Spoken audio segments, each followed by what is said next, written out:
Hi, this is Tony Veer, and I am the host of the Tony Veer Show. So, I'm making a show, it's my show, and so my show is about love, and this is what I talk about. So, there's many components to love. There's compassion, there's commitment, there is loyalty, there's honesty, there's trust. So, there's many things about love. So, today's subject is going to be about peace. So, how I started this particular piece is that, no pun intended, is that I was speaking with a friend of mine who wanted to have a rally to bring the troops home from the Iraq War in the Middle East, right? War on terrorism.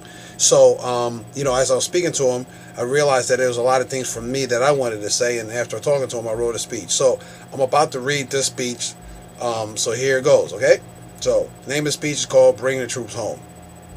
Ready? All right, here it goes. See the speech right here. Okay, great. So, I believe many people watching this video today are thinking that they don't want any more American troops sent into hostile regions and dying in a war many of us don't agree with or fully understand. I believe that people are sick and tired of losing loved ones and the loved ones of fellow Americans in a conflict that doesn't seem to have an end in sight. How about you?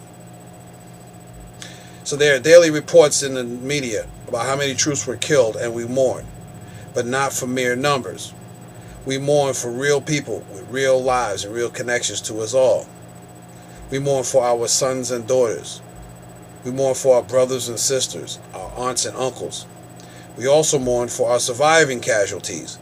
Neither amputation, torture, post-traumatic stress disorder, or acute exhaustion from repeated tours of duty are the type of things 5-year-olds dream about happening to them when they grow up. So, our president and many others in positions of leadership feel that bringing home the troops now would cut short the likelihood of achieving their objectives, restoring order and safety, supporting the creation of a working government that represents the will of Iraqis, and begin restoring our reputation in the eyes of the rest of the world. These are honorable and noble intentions, even if the intended results are not being produced. If keeping our word is important to our president, because the last time we were in the Middle East, we did not finish what we started, I could understand that. In addition, I do believe it would be a terrible thing to leave a country we tore up for whatever reason to attempt to repair itself unassisted or prematurely. But isn't it also important to give the men and women who serve in our military the opportunity to live a long and fruitful life? Isn't it also important that they live a life that makes a difference for themselves, their families, their communities, and the entire global village we call Earth? Given the severity and complexity of the challenges being faced today.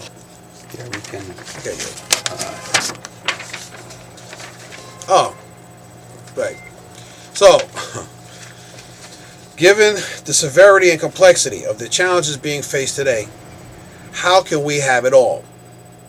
How can we bring home our troops, restore a torn nation, and have harmony be the nature of the relationships that exist between nations, religions, and the philosophical, political, and economic differences between them? Throughout history, humanity has operated under a number of inaccurate assumptions, one of them being might makes right. As a result, when we see we are stronger but can't persuade or negotiate a satisfactory outcome for ourselves, we tend to lose patience and force the outcomes we want. On the national and world stages, we choose war as our best alternative to a negotiated agreement.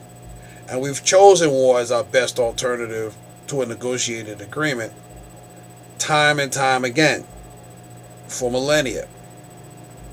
We've had wars, we've had civil wars, world wars, revolutionary wars, territorial wars, wars of aggression, wars of defense, military coups, and religious crusades. All of them deplorable examples of the preposterous belief in war as our best alternative to a negotiated agreement and might makes right.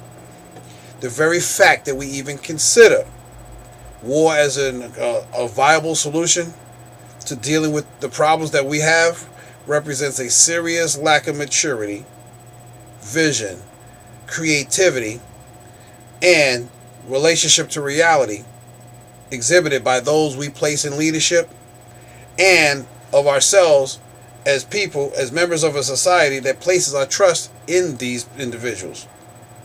Are we doomed as a species to always disagree in a disagreeable fashion?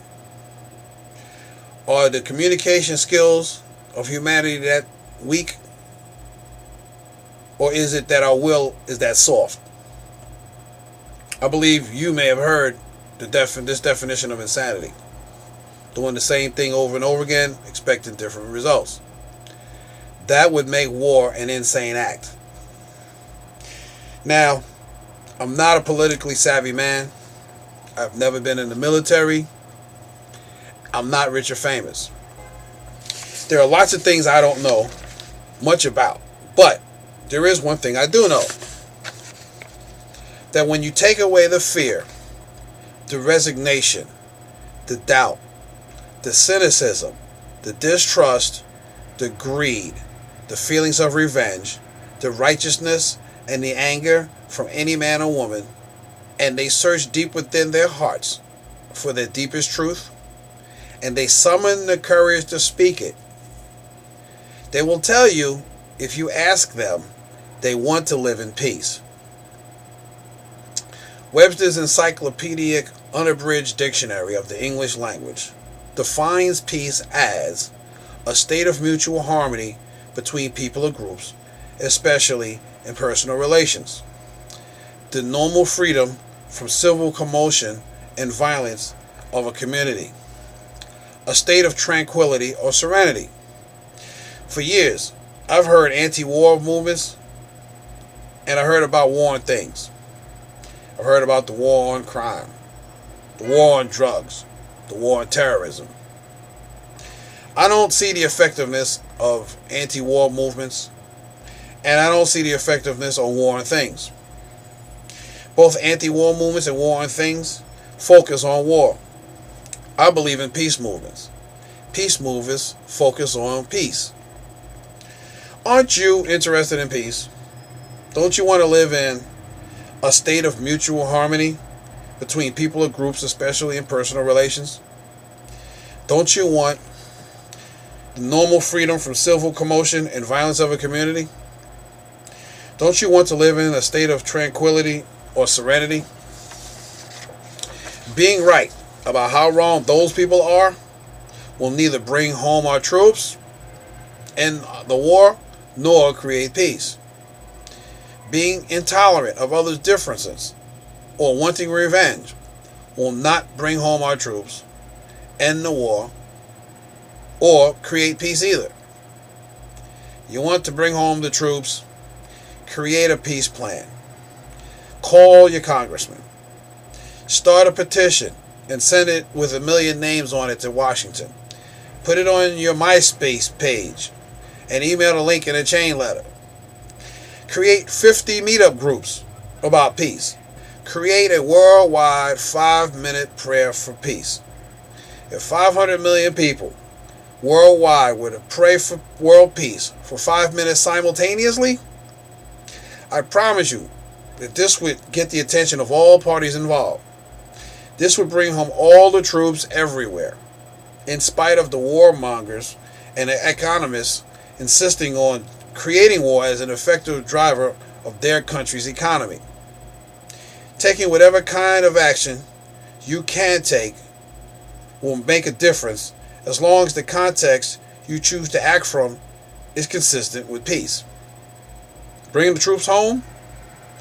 How about eliminating the need to send them anywhere in the first place?